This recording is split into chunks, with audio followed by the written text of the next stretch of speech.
Friend welcome to exam आसानी। और जैसा कि हमारा पाइथन में फाइल चल रहा था और हमने फाइल्स का बेसिक कॉन्सेप्ट देखा, बेसिक चीज़ कुछ भी कोड नहीं किया। और आज के इस वीडियो में इसलिए हम कोड करने वाले हैं फाइल्स के ऊपर।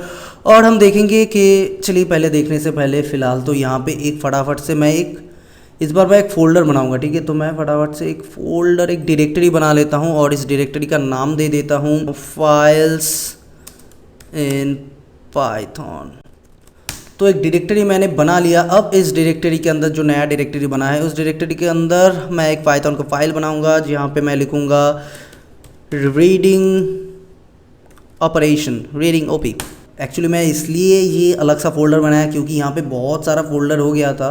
क्योंकि अब मैं यहाँ पे टेक्स्ट फाइल भी बनाऊँगा, फाइल्स को एक्सेस करेंगे, फाइल को पढ़ेंगे इसलिए। और यहाँ पे मैं अगर बनाता तो बहुत सारा फाइल बन गया है, खचपच हो गया है इसमें यहाँ पे। तो मैं अलग से इसलिए एक फ़ोल्डर बना लिया है। तो इस फोल्डर पे मैंने readingop.py नाम का एक फाइल पाइथन फाइल बनाया है और यहाँ पे मैं एक टेक्स्ट फाइल भी बनाऊंगा। तो फिलहाल इसको नॉर्मल फाइल रखते और इस फाइल बनाते हैं सौरभ, मेरे नाम का ये फाइल बनाते हैं सौरभ.txt नाम का एक फ़ाइल बनाते हैं। तो सौरभ.txt नाम का एक फ़ाइल बन चुका है और यहाँ पे मैं चाहता हूँ कुछ लिखा हो। For example I am a YouTuber,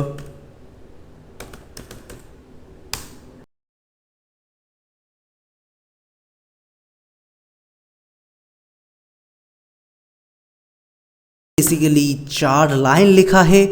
और मैं चाहता हूँ, मैं एक ऐसा प्रोग्राम लिखना चाहता हूँ जो प्रोग्राम क्या करेगा, इस फाइल के अंदर जो लाइंस लिखा गया है उसको रीड करेगा। तो उसके लिए क्या करूँगा, मैं बेसिकली फाइल को ओपन करना है और मुझे रीड करना है। तो उसके लिए मेरे पास ओपन नाम का एक फंक्शन है जहाँ पे क्या मैं पास करूँगा, जहाँ पे मैं पास करूँगा अपना फाइल का नाम। मेरा फाइल का नाम है सौरभ.txt। और मैं अगर ऐसा लिखता हूँ, यहाँ पे मैं fl इक्वल टू ओपन, यहाँ पे मैं fl नाम का एक वेरिएबल बनाता हूँ और इस तरह से इसको असाइन कर देता हूँ। इससे क्या होगा, ओपन सौरभ.txt मतलब इस फंक्शन की मदद से जो फाइल ओपन होगा उसका एक पॉइंटर बनेगा और वो fl के पास चला जाएगा। यहाँ पे पॉइंटर मैं जब बोल रहा हूँ, आप C या C++ की पॉइंटर की तरह मत सोचिए। यहाँ पे क्या होगा, fl के पास क्या है, सौरभ.txt का पॉइंटर है। ठीक है, मतलब उस फाइल को वो पॉइंट कर रहा है। अब मैं fl की मदद से उस फाइल को मैं पढ़ सकता हूँ। अब उस फाइल को पढ़ने के लिए मुझे एक फंक्शन है रीड नाम का, तो fl.read और यहाँ पे मैं fl.read की मदद से क्या होगा, ये रीड क्या करेगा, पूरा कंटेंट पढ़ लेगा। मतलब fl के अंदर fl जिसको पॉइंट किया हुआ है, मतलब जिस फाइल को पॉइंट किया हुआ है, किसको पॉइंट किया हुआ है, सौरभ.txt, rxt लिख दिया, सॉरी यहाँ पे txt होगा। तो सौरभ.txt फाइल को वो रीड फंक्शन की मदद से पढ़ेगा।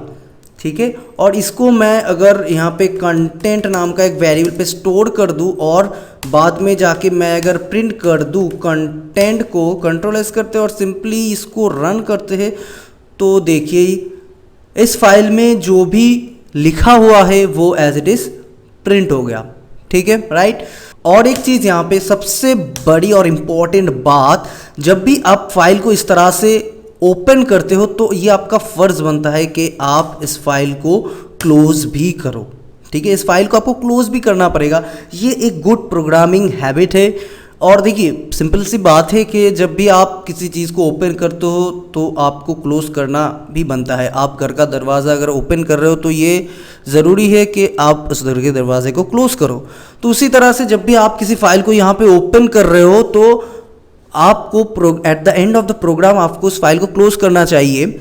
हालांकि हमारा जो OS है वो ऑटोमेटिकली ये इस काम कर देता है। जो भी गार्बेज कलेक्टर है वो आएगा और फाइल्स को क्लोज कर देगा, ये एक अलग बात है। लेकिन ये गुड प्रैक्टिस है, आप अगर फाइल को ओपन कर रहे हो तो उसको क्लोज करो। इससे क्या होता है, लॉजिकली यहाँ पे जो रिसोर्सेस आपने कंज्यूम करके रखा है वो रिसोर्सेस फ्री हो जाता है। तो अभी दूसरा प्रोग्राम अगर उस फाइल को यूज़ करेगा तो इजीली कर पाएगा, कोई प्रॉब्लम नहीं आएगा। तो यहाँ पे मैंने फाइल को क्लोज कर दिया, तो फाइल यहाँ पे क्लोज हो चुका है।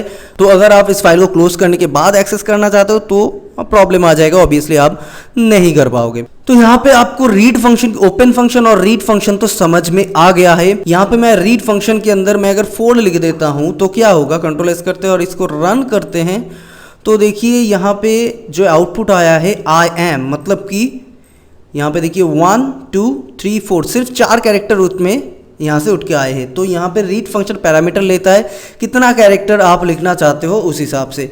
तो मैं अगर इधर पे कुछ ना पास करूँ तो पूरा जो फाइल का कंटेंट है वो उठा के मुझे शो कर देगा। मैं अगर कुछ नंबर ऑफ वर्ड्स लिखता हूँ तो उतने नंबर ऑफ वर्ड्स मुझको लेकर वो मुझे बता देगा। तो मैं एक काम करता हूँ, इसको जैसे मैंने यहाँ से इस तरह से लिखा था तो कंटेंट की जगह डायरेक्ट ही इसको लिख देते हैं तो भी कोई प्रॉब्लम नहीं होगा। कंट्रोल एस करते हैं और यहाँ पे रन करते हैं तो देखिए यही आ रहा है। तो मैं इसको अगर दोबारा लिखूँ इस लाइन को तो क्या होगा, कंट्रोल एस करते हैं और रन करते हैं तो देखिए आई एम और उसके बाद का जो कैरेक्टर है मतलब आई एम, यहाँ पे स्पेस फिर ए फिर वाई, स्पेस देके वाई, तो उसके बाद का जो 4 कैरेक्टर वो लेके आ रहा है।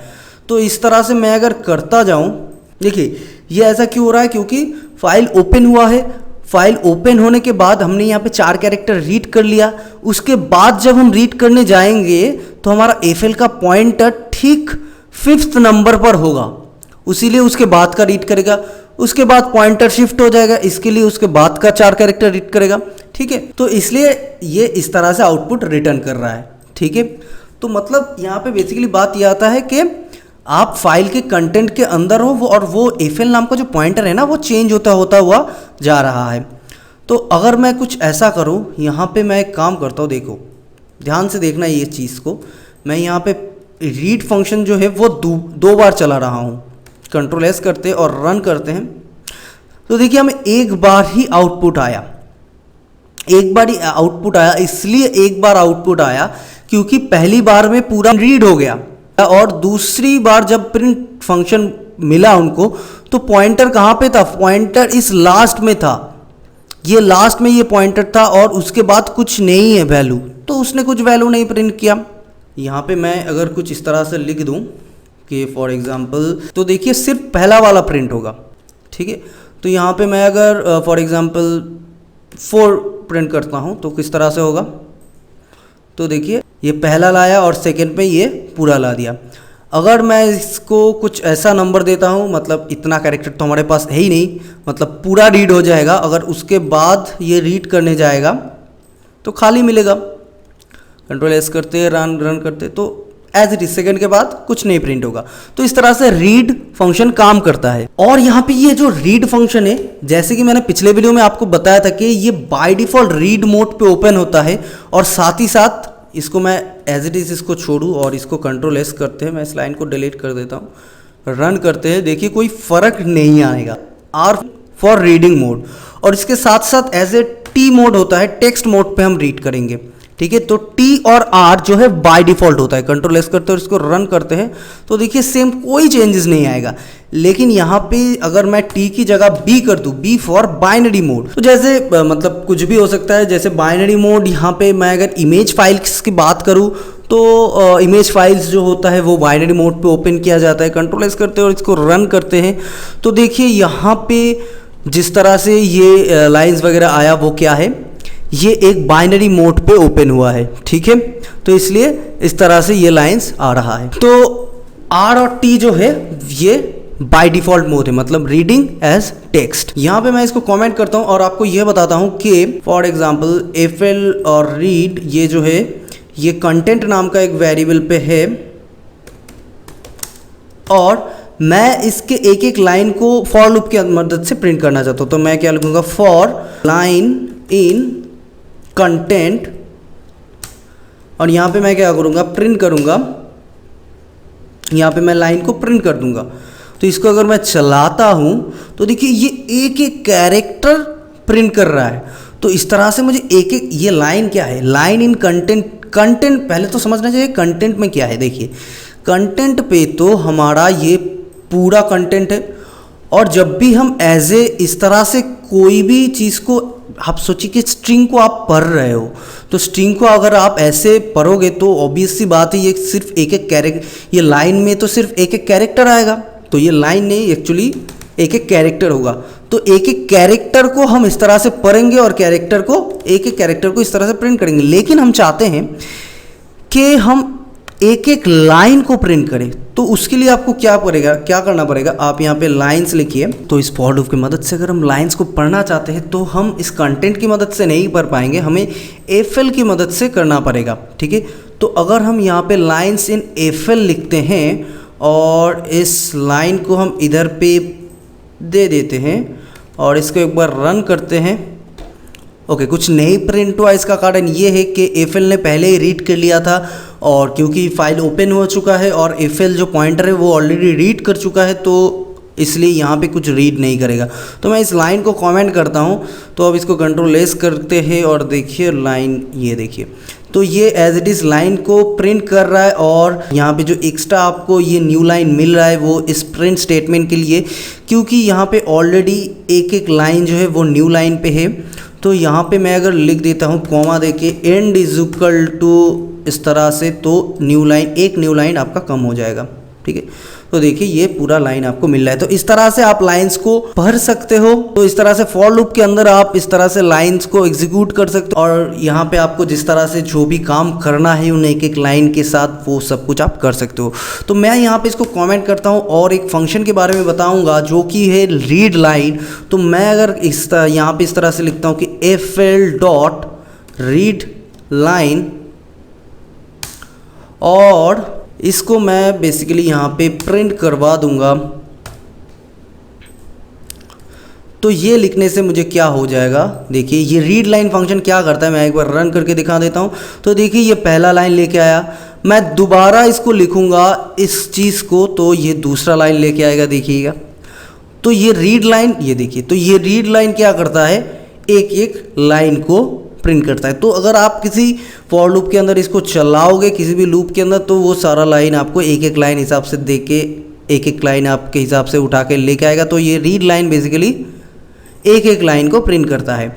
उसी तरह से हमारे पास एक फंक्शन है, मैं अगर यहाँ पे लिखता हूँ print FL dot read lines, last पे एस, तो ये क्या करता है, मैं बेसिकली इन सबको कमेंट करता हूँ।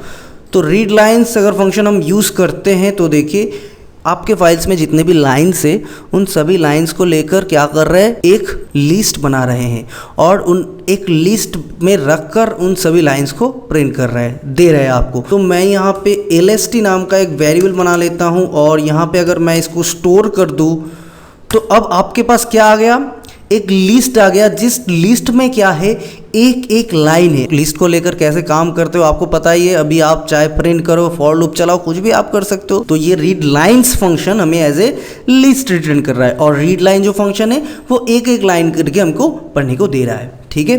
तो ये था एकदम बेसिक फाइल्स के बारे में, और फाइल्स को ओपन कैसे करना है, और फाइल्स को मैंने बता दिया कि आपको इस तरह से क्लोज भी करना है।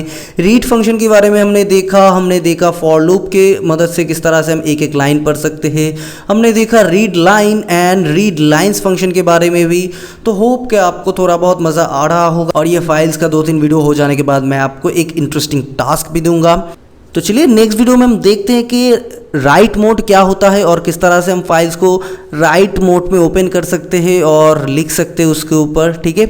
तो फटाफट से चैनल को सब्सक्राइब कर लीजिए अगर सब्सक्राइब अभी तक नहीं किया है तो, और सब्सक्राइब करने के बाद बेल आइकन को भी प्रेस कर दीजिए ताकि वीडियोस का नोटिफिकेशन आपको मिलता रहे।